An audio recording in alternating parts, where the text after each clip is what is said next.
Reggie Ponder, the Real Critic, and this is the Real Critics Network. Now, we have been MIA for a minute because we just been doing some stuff, and I've been doing a lot of stuff, running about and doing things. But Katya, you did something that was really important. You had a wedding anniversary, and you guys went on a trip. Firstly, happy wedding anniversary. It's so good that you were able to get away from that darn dog and just have some fun with your husband. Now, see, Reggie, he went on a vacation too. He went on a staycation. Definitely went on a staycation, right, buddy? He's eating pretzels so that we can record the podcast. But no, we did. We celebrated our 30th wedding anniversary. We went on a cruise, our first cruise, Wow. Virgin voyage. It was Ocho Rios, the Cayman Island, Georgetown, Cayman Islands, and Bimini. We had a lovely time. You know, as you can see, I am tanned and sun kissed.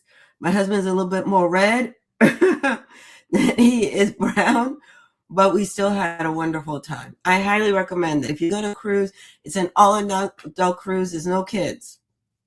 That is really good. Well, again, happy anniversary. I'm glad you guys had a great time. 30 is a serious milestone, and the fact that you didn't take Katharina with you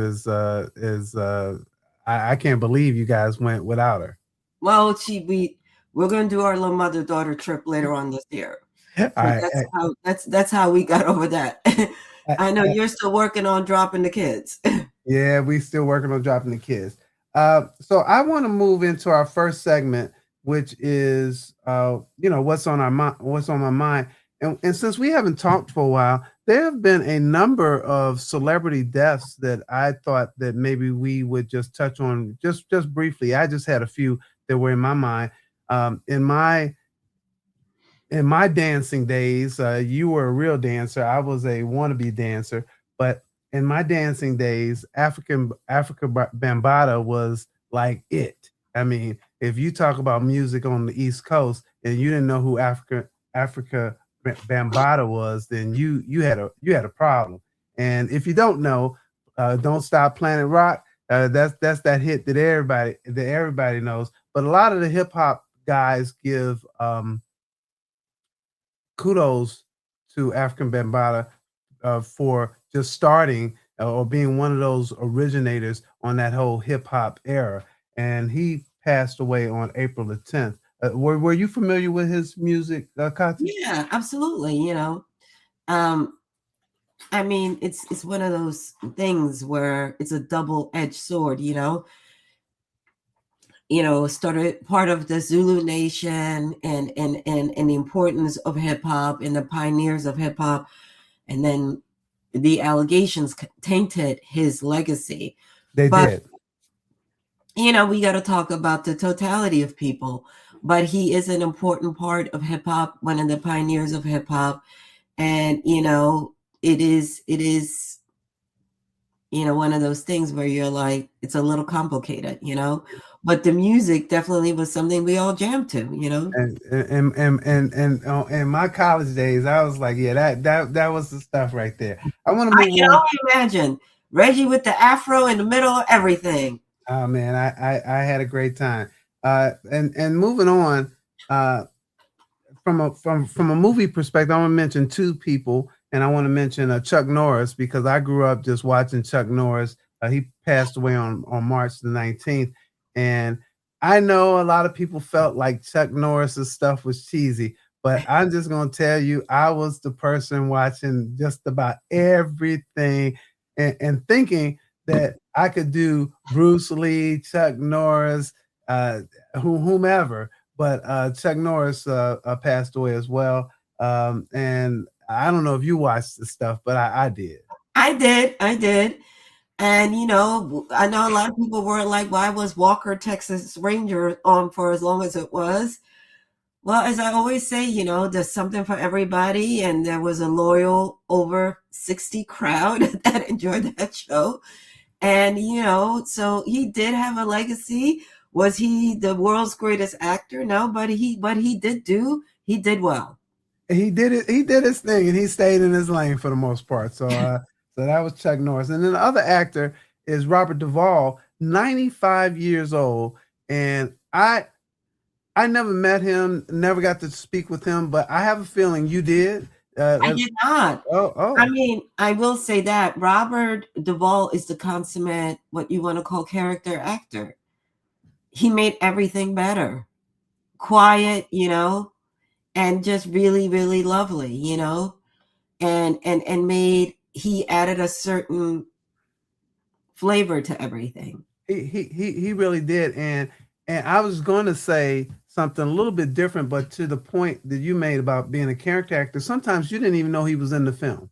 You knew he was in the film, but you didn't know he was in the film because he played his role and he did what he needed to do. Now he was a scene stealer, so don't get me wrong. I'm not saying that he he wasn't a good actor, but I'm just saying that sometimes he did his job so well that he didn't make it about him. He made it about the character. So I really enjoyed his work for sure. Um, the last person I want to mention was Kiki Shepard, and she passed away on March the 17th. And I'm gonna tell you, everybody wants to be close to a Kiki Shepard. That hand where she would just show you know what I'm talking about. You know exactly what I'm She talking was about. our Vanna White, for lack of a better. I mean, obviously she did more. She had a career outside of being, but she was the black people's Vanna. She came out there in the gowns and sashayed, and that beautiful chocolate skin. I mean, come on. Yeah, yeah. So I thought we mentioned a few because they did have an impact on the things that we watched in African Bambaata's case, the things that we did because and that impact you can still hear that impact from a music standpoint today. So thought I mentioned those. Let's move into our first movie. Since I ended on music, let's talk about some music. You and I did not get a chance to talk about Michael. Now you are besties with Coleman Domingo. I just don't understand how. I mean, you guys are so close. He's like, if I tell him that I know you, then he'll give me an extra minute in my interview. It's crazy that you guys have bonded over some Philadelphia freedom, whatever. And also, he just gave the commencement speech at our his and mine alma mater, Temple University, TU. And he's also going to be giving the commencement at Swarthmore College, which is in Delaware County. So my man is booked and busy this college season, unlike other schools which have problematic speakers. Not us over here. But he he gave a beautiful speech, right? I mean, these kids don't understand how lucky they were. And what a wonderful full circle moment from West Philly to the world, as we like to say. He literally grew up in West Philly, above 50th Street, 56th Street, and to come back and be the commencement speaker for the whole college, for the whole university at a same school that he graduated from. Well, we're going to get into the movie because he's very integral in the movie, Michael. The first thing I want to say is that from a box office perspective, the movie has done really, really well. I think the budget was somewhere about $155 million, and it's well on its way to a half a billion internationally. So the movie has done well. And if for those of you guys who have not seen the film, it is really the story is really anchored on the battle between Michael Jackson and his father Joseph Jackson, and that's why I mentioned Coleman Domingo early. So when you think about the people who are in this movie, you have Jafar Jackson playing Jafar Jackson being Michael Jackson's nephew, playing Michael. You have Nia Long, you have Juliano Valdi, and you may say that better because you speak the languages better than I do, and Coleman Domingo headlining with a whole host of other folks there as well. I will tell you is that so that's just setting the stage. I I wrote my review. I got an article in the Chicago Sun Times about the Jackson 5 in Chicago, but I really want to hear I've been dying to hear. I know I should have read your review by now, but I have not. So I've been dying to hear what Katya Woods has to say about the movie Michael. I said it was an incomplete movie. I did say that Jafar did what he needed to do, right? I liked Coleman as Joseph, right? And that type of thing. But I do think that we're missing some aspects of it. I feel like it was a good beginning to a book. It just needed more fillers. But I also understood that it was challenging because they couldn't go into some things because of the legal battles. Now, I will also add, is it like the worst thing ever? No, no. And I think there's, we and I have talked about this. There's a portion of critics that just like to pile on stuff, right? And I'm like, of all the films that are terrible, really terrible, I can name 5, but we won't go there. But I also said, I saw it with an audience. I was at a public screening, and I'm like, as soon as the music came on, the people got the little lights and they're swaying and they're all dressed up. I said, this is for the fans. This is not for critical acclaim. Yeah, I love that. So when in my review, I talked about what is to like first, the things to like, and you touched on it briefly, but it's the music. If you are a Michael Jackson fan, or if you don't even know, if you kind of know his music, but you don't know him, I don't know how there would be people on earth like that, by the way. But anyway, you got Billie Jean, Beat It, ABC, Dirty Diana, Don't Stop Till You Get Enough, Thriller. It was jam after jam. And when we talk about Jafar, he didn't just do what he had to do. He looked like him, he sounded like him, he felt like him. I felt like he did his uncle justice.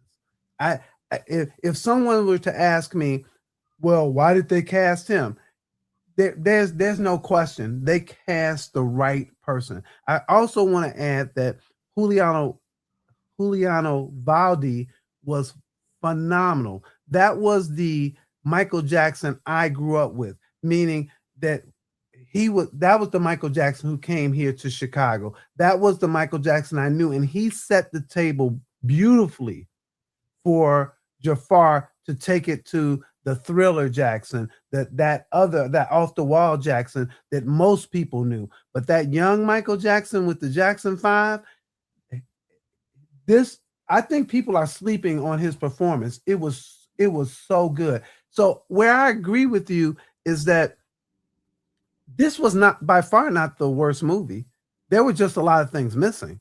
And so this is a movie for the fans. It's really about the music and Michael's struggle for freedom versus all the other things that happen around his life. And we can talk about that later, but I want you to comment on a few things that I just commented on. I think that I do think that. I mean, again, we got to keep in mind, right? There's a whole generation that never got to experience Michael Jackson, like my daughter, right? Our daughters.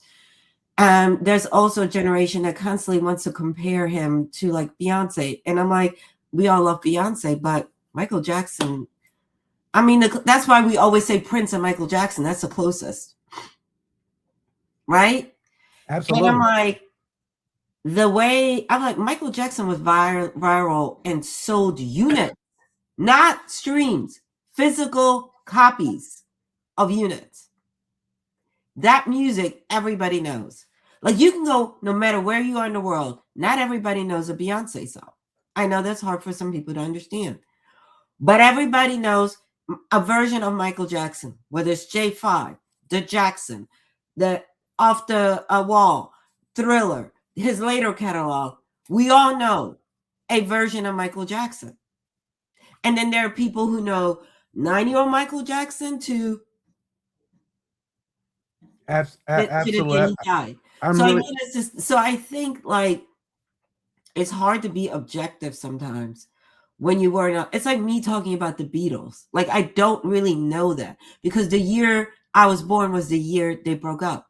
I can respect the music and I can talk about which album I like, but I can never comment on really understand what the Beatles mania was. Like, my mom can, but I can't.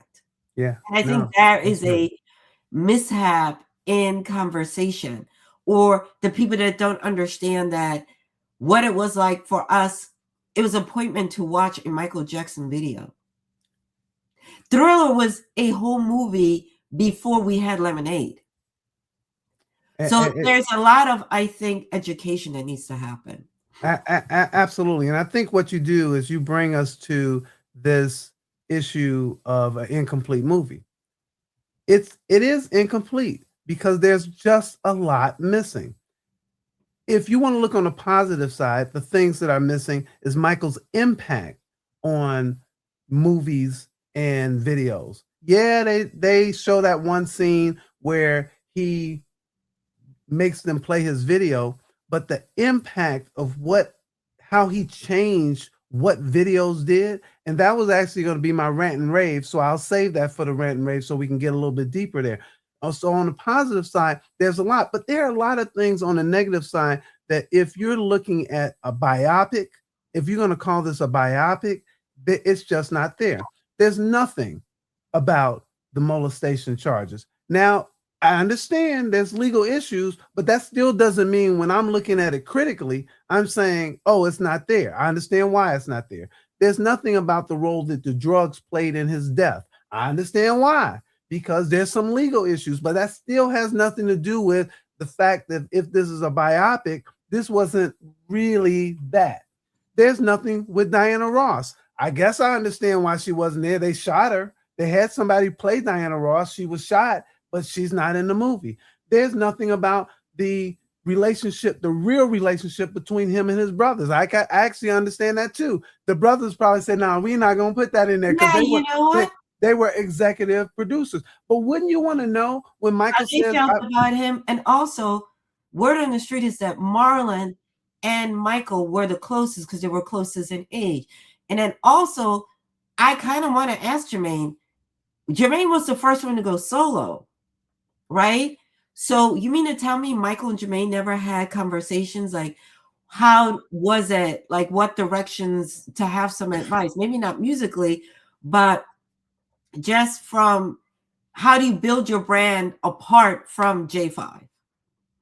Absolutely. I really buy that. And then there was no Janet Jackson. Again, I understand why, but are you telling me seriously? They were close. People talk about him and Marlon being close. Janet and Michael were close.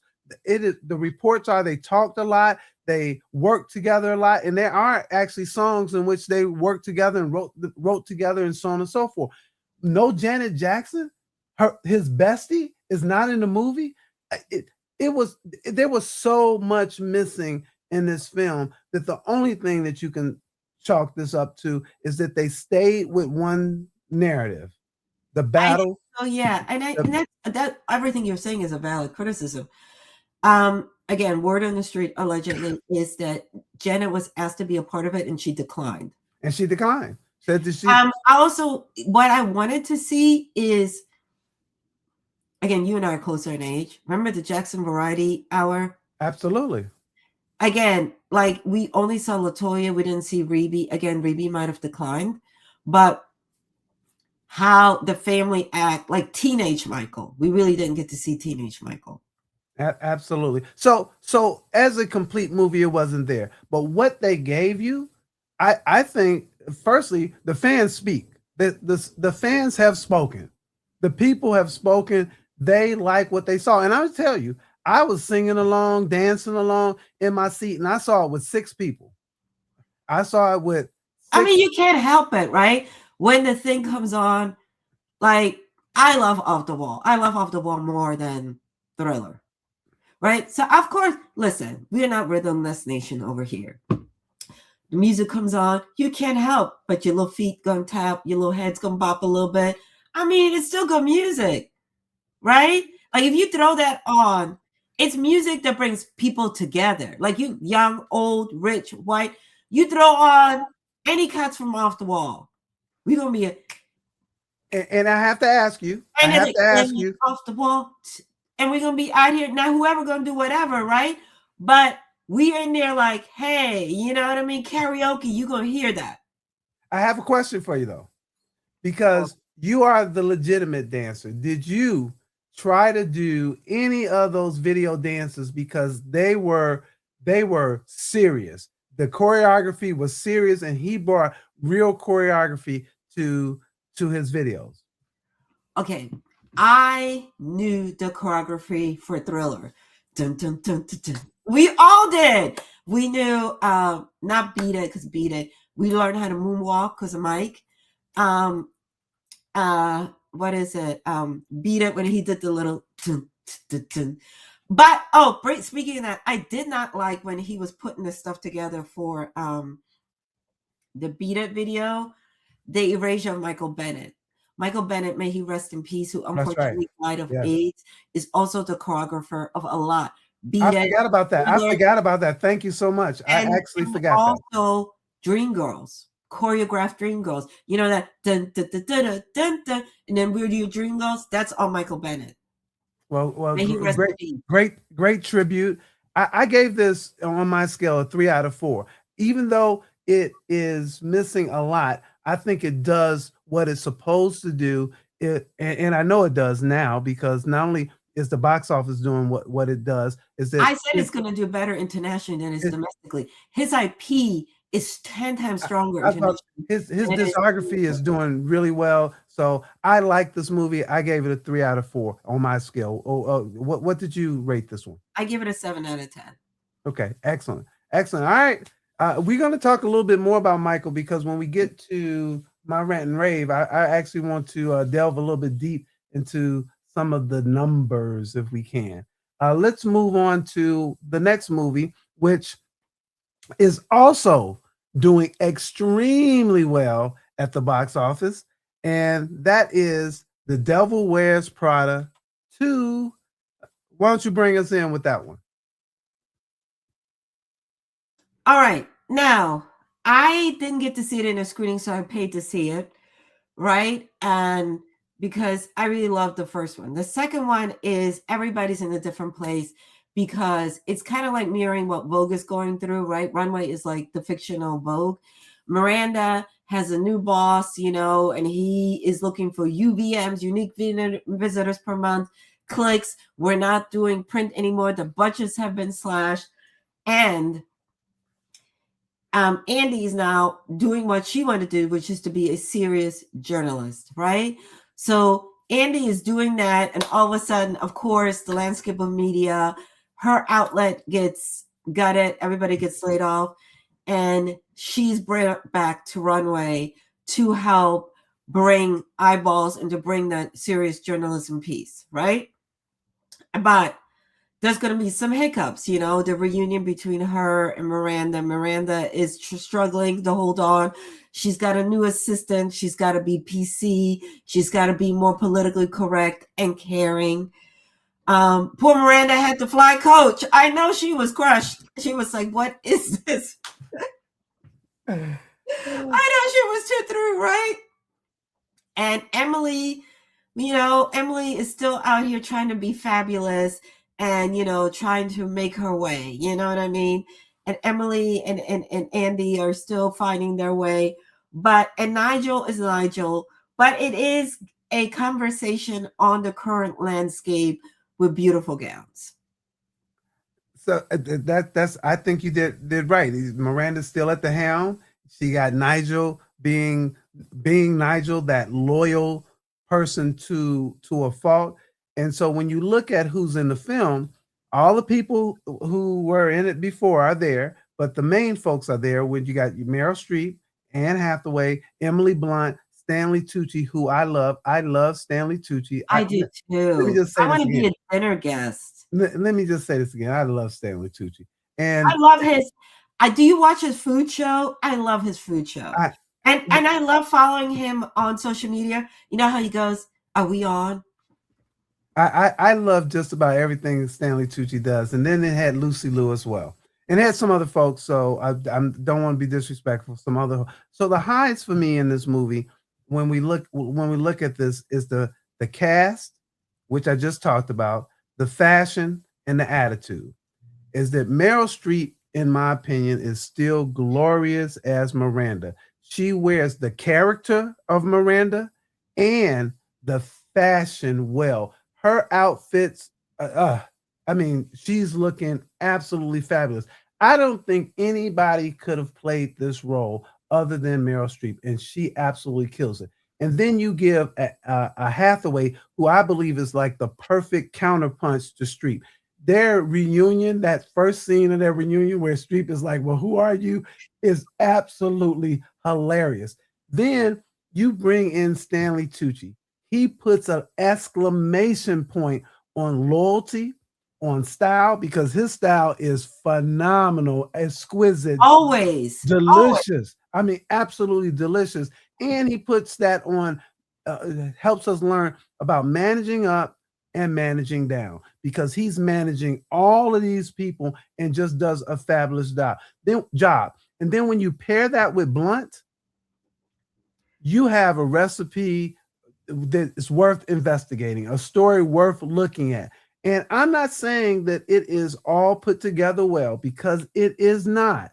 There, the things in terms of the real lows for me are the twists and turns. They all didn't make sense. They all didn't all tie together.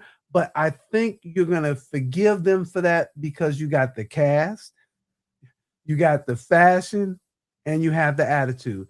And I will tell you, the attitude that Blunt, uh, uh, all four of them, Blunt, Tucci, Hathaway, and Street, bring to their characters just is absolutely right. I think they did a nice job of bringing this back. Is this the best movie ever? Is this No. better? Is this better than the first one? Not to me. Some people think it is. I don't think it's even close to better than the first one.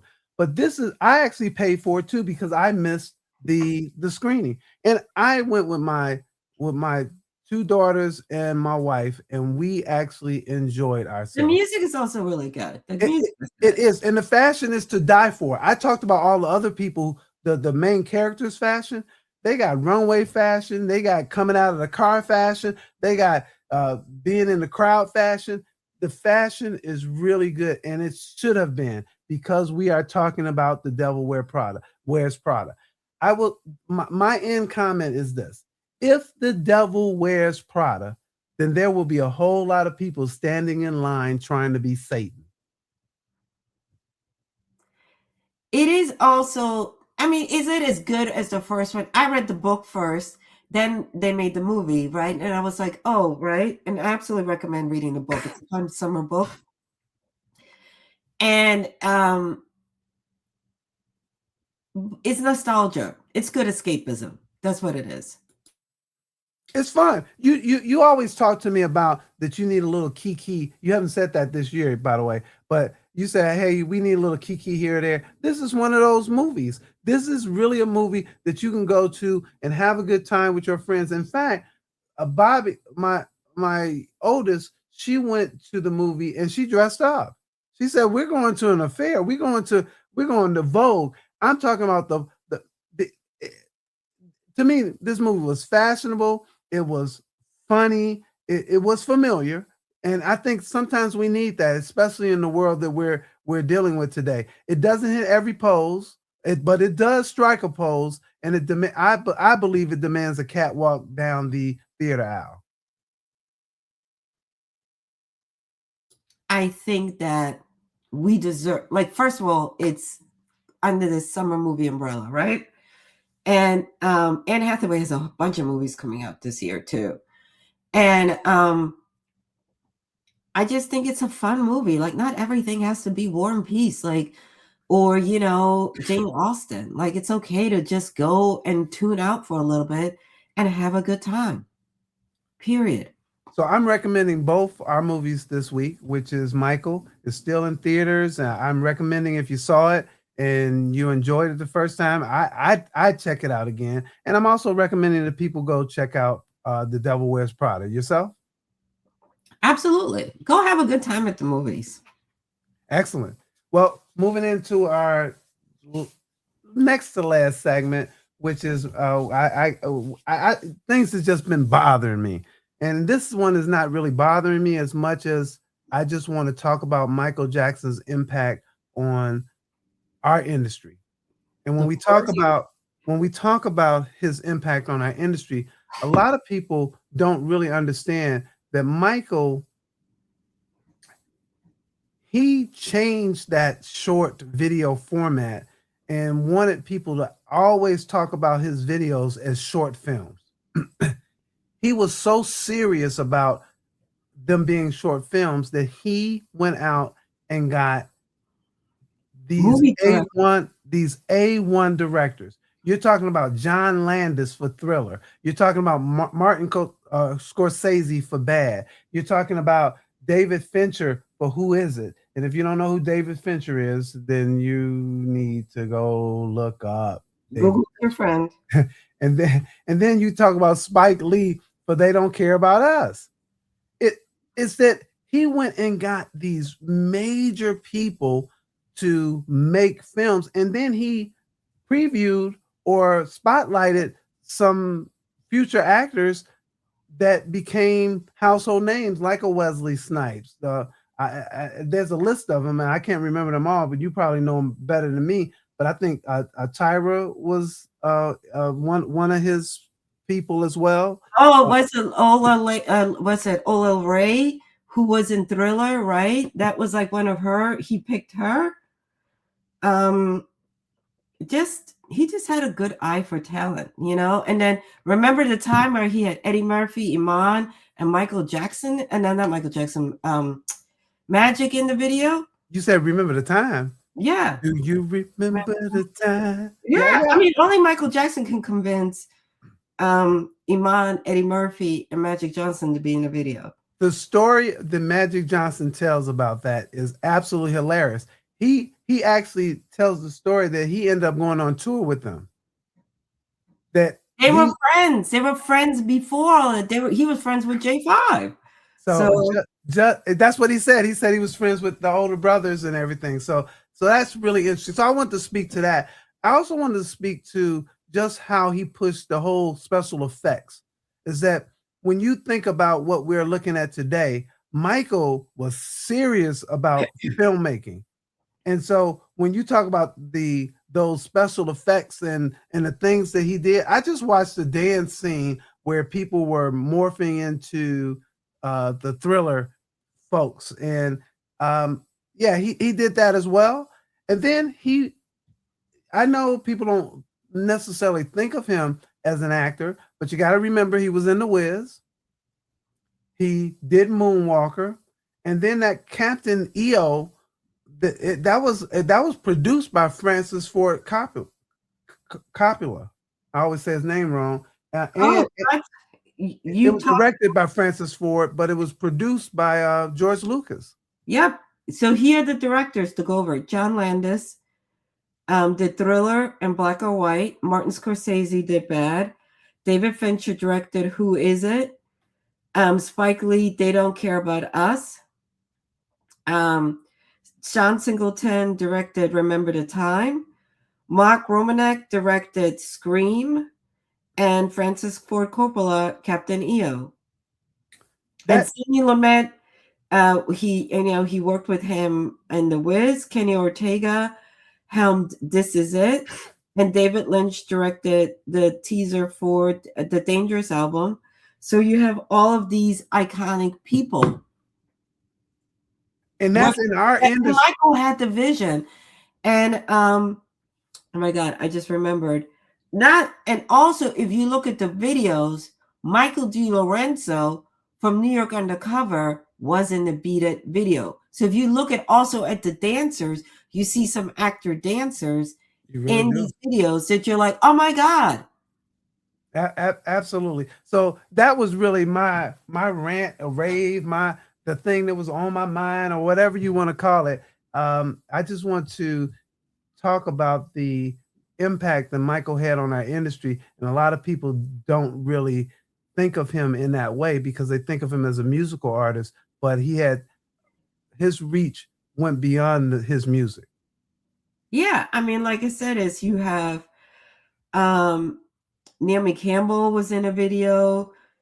Tatiana Thompson, Ola Ray, you know what I mean? That's what I meant to say, not Exactly, Tyra, right? Naomi. Again, you got to give Michael Peters, who choreographed Thriller and Beat It. He was also the guy in the white gang outfit, right? Vincent Patterson, who also was the assistant choreographer for Thriller. Lavelle Smith Jr., who helped Smooth Criminal, which is another iconic. Jeffrey Daniel, who taught him how to moonwalk and how to lock. And then Fatima Robinson for Remember the Time. So again, there's a lot of people that are still eating off the Michael Jackson tree. Yeah, yeah, and I'm glad. I'm actually glad that you mentioned the people, because we have the Chicagoan playing Quincy Jones. So uh, we have we had a mention in the movie about Rod Temperton. Is that I'm so glad they mentioned them, because very important to the music that Michael put out. So that's my celebration of Michael Jackson. Any final words on Michael that you want to make before we close I out? mean, I think we all have to reconcile how we feel about it, but at the end of the day, you can't deny his impact on the industry. And I think, we often are very dismissive, but just of the Jackson family. And I said that was my comment, but you made me think of another thing. Is that they gave a view of Joseph Jackson that wasn't totally about the terrorizing Joe Jackson that. And it makes me think of Richard Williams, when you think about that he was the forerunner to Richard Williams, saying, "Hey, I know my kids are good, and I'm going to make sure that we're going to get them out there and do the things that we need to do." So you made me think about that in terms of what the portrayal that Coleman put out there. Yeah, there was some evilness there, but you got to see a little bit different, I The think. vision, you know what I mean? Yeah, it's weird to call your dad by his first name, but Yeah, it was yeah. a little different. Yeah, a little different.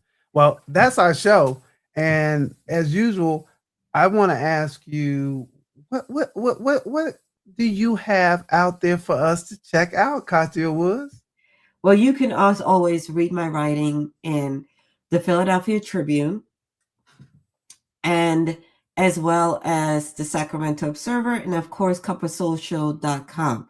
Reggie Ponder, where can the people find you? I'm not even about to answer that yet, because I want to know what's the latest article, and not even latest article. You have had an interview. I know you went on your cruise, but what was the last interview that you had? Because your Oh, interviews, the Chicago crew that they're I spoke always to. good. I spoke to the guys that were featured, in the movie about the young men that won the Little World Series and they were stripped of their title, as well as the director. Oh wow, that movie was so good. I spoke to him as well back when they had a premiere here in Chicago, and in fact, I still have the T-shirt from back in that day unworn, because the controversy made it where you couldn't wear the T-shirt. So and so we can catch that interview where? And the Philadelphia Tribune online and in today's paper. Oh And man, then I give you a previews because I will be flying on Monday to Nice, France. I'll give you a preview to the 79th Cannes Film Festival. you'll be out there Monday through what? Oh, let me look at the calendar. I know No, the you don't have to tell everybody your schedule. I don't need them to know when your house is vacant. Never mind. until the following Monday, a week. Excellent, excellent, excellent. You can find me at indigo.com. You can also find my latest article on the Jackson and the Jackson 5 and Michael Jackson and the movie. I got a chance to talk to Jafar, Jackie, and Marlon about the movie. Nice. They screened it in Gary, which is in our backyard, and they talked about how Chicago was their second home, because it was really their proving ground. And so you can check out my article about that in the Chicago Sun-Times.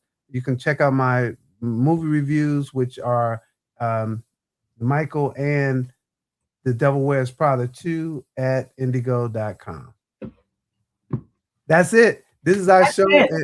This is our show, and this is where, it's always about the conversation. So we will see you guys next time. Bye-bye.